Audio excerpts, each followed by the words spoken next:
That is so interesting.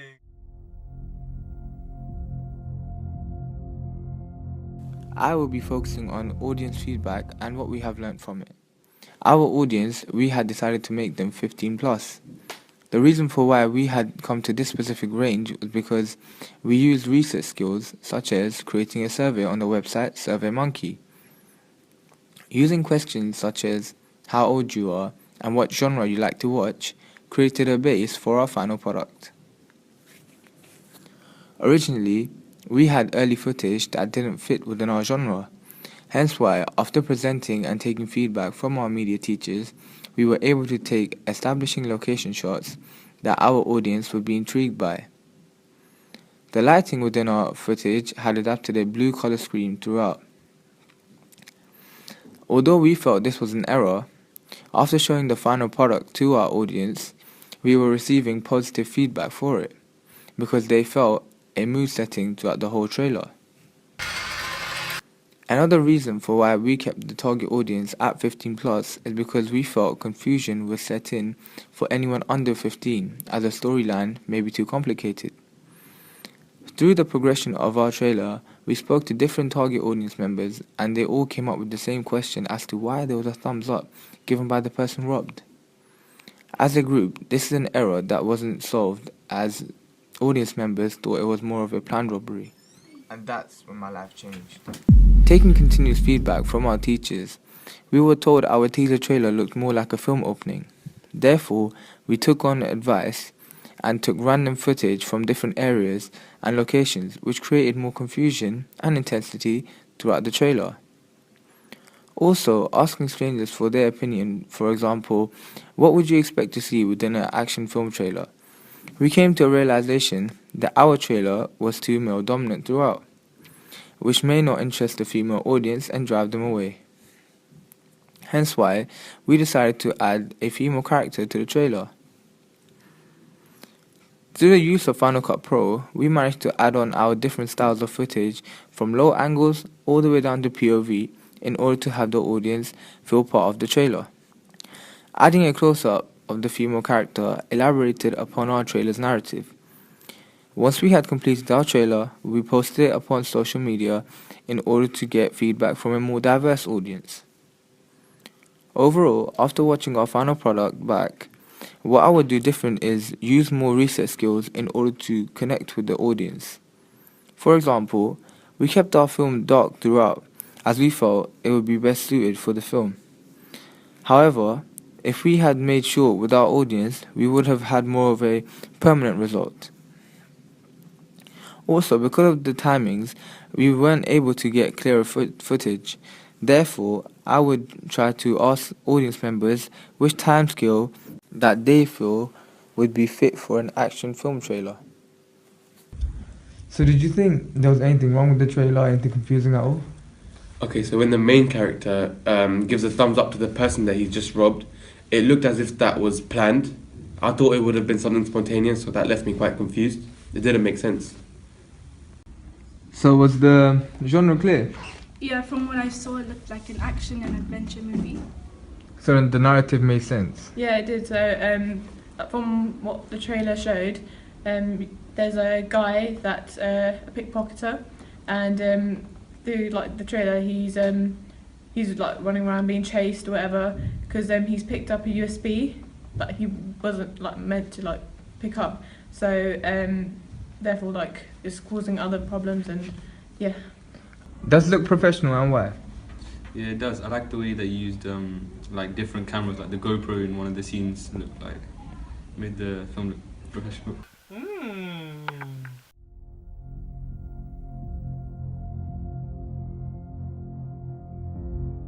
How did you use media technologies in the construction and research, planning and evaluation process? Throughout the project, my group and I had used various forms of technologies from the process of research and planning to creating ancillary text for our final product.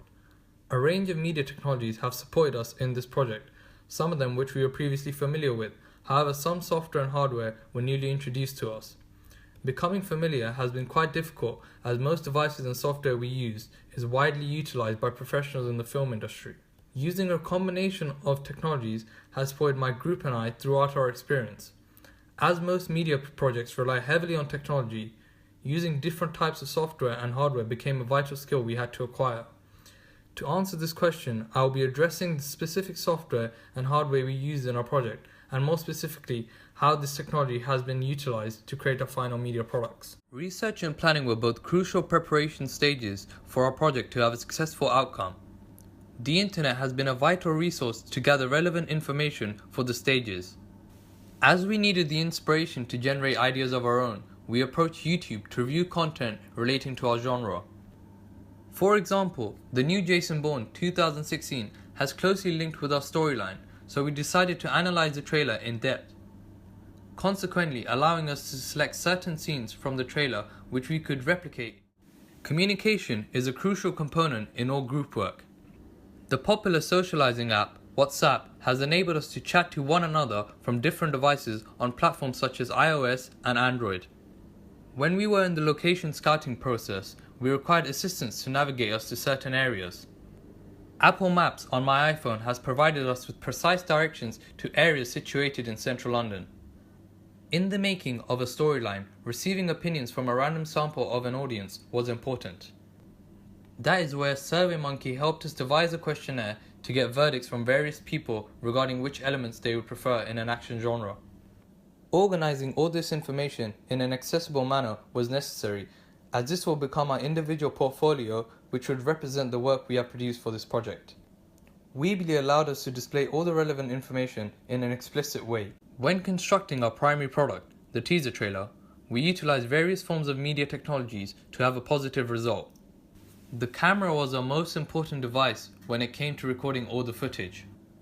To get the optimal footage for our teaser trailer, we used a Nikon D3300 which records in Full HD 1080p, accompanied with a basic 18 to 55mm lens which comes as standard.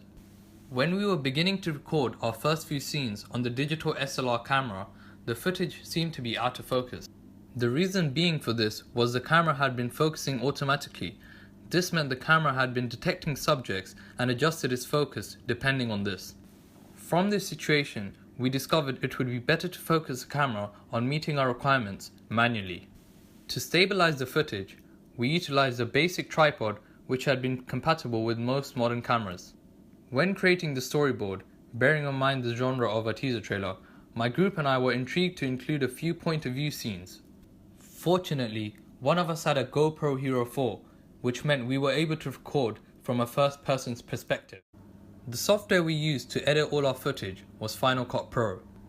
We were previously introduced to the popular editing software in the first year of A-level, but to construct a teaser trailer this year meant using certain tools in a different manner. For example, to ensure match on action throughout the teaser trailer, we used the blade tool which allowed us to cut single footage into several pieces of recordings. The tool had been repetitively used this year as the trailer required more extreme cutaways. Similarly, the trim and position tools remain an important feature of the editing software, which allowed us to convert unused footage into scenes incorporated in our trailer. For instance, for the trailer, we were taught to follow a 3-part structure when devising our storyline. The last part of the structure for the trailer needed to consist of all the snippets of the movie. The trimming tool allowed me to shorten or extend clips to my preferences. As for the last part of the trailer, I was able to create a gradual intensity by reducing the length of the footage and displayed a combination of clips simultaneously. Additionally, the position tool accompanied this as I was able to manipulate the format of the clips and sort them according to the structure of the trailer. During the construction of our teaser trailer, we utilized other several features of Final Cut Pro. As our trailer began with an establishing shot of the Strand, including London Eye in the frame space, it had been obvious to approach an editing technique on this footage. I decided to retime the clips to give a time-lapse vision. Conversely, our teaser trailer contained a domino sequence which needed to be slowed down as the domino set collapsed too quickly. Similarly, I retimed the sequence, only this time I slowed down the pace of the footage to emphasize the dropping of the dominoes. My group and I also utilized a special effect technique for one of our domino scenes. Importing the footage on Final Cut Pro, I used the color correction feature. This allowed me to change the color of the entire footage in the whole frame space. As a result, ensuring the footage blended in the timeline with a suitable background color. Discovering the soundtrack which sounded perfect to accompany our footage, we had then converted the YouTube video into an MP3 file. To ensure the soundtrack's rhythm we had chosen was parallel with the images, we consistently used the position tool to amend the clips on the timeline. When recording voiceovers, we required a simple way to record them without moving the footage in an unorganized manner. We decided to record sound from Final Cut Pro itself. We selected the window button from the application bar and chose the record audio option, thus allowing us to record voiceovers at any given point on the timeline. The program allowed us to create titles at the end of the trailer in an easy way. We just clicked on titles in the application and were stunned to see several fonts available for our trailer. There were moments where some diegetic and non-diegetic sounds required to be lower than one another. For instance, when the protagonist's friend advises him something, the soundtrack obviously had to be discreet. We decreased the decibels of the soundtrack when the female character is seen breaking the fourth wall, consequently enabling the audience to clearly listen to the diegetic dialogue exclaimed by the character. For the ancillary text, our predominant application to edit both the magazine cover and the poster were Photoshop CS5.1. This program had been somewhat new to all of us. Some of us had come across the application earlier, though not recently. The reason being we chose the designing program was because it allowed us to create our work exactly the way we desired. Moreover, the application has been quite user-friendly when creating our media products. For example, I was able to create and edit several layers on the application. This involved combining various forms of text within different shapes and colors. In addition to this, I had the ability to change the spacing between text to meet my likings. Another great feature of the application has been free transform. This included rotating, scaling, skewing, and distorting various layers on the magazine cover and the movie poster. As the magazine cover required text and objects to be in certain areas, this tool was ideal to relocate layers to meet our preferences efficiently. In the application, layering had been a vital component as it allowed us to place the primary image behind all other objects. For the evaluation, my group used Final Cut Pro to create and edit their question. The software allowed them to add visuals according to their voiceover, whereas I chose to create my evaluation with iMovie as I was able to edit the footage from home. The application enabled me to visualize the script I had prepared for the question in an easy way. Overall, great work.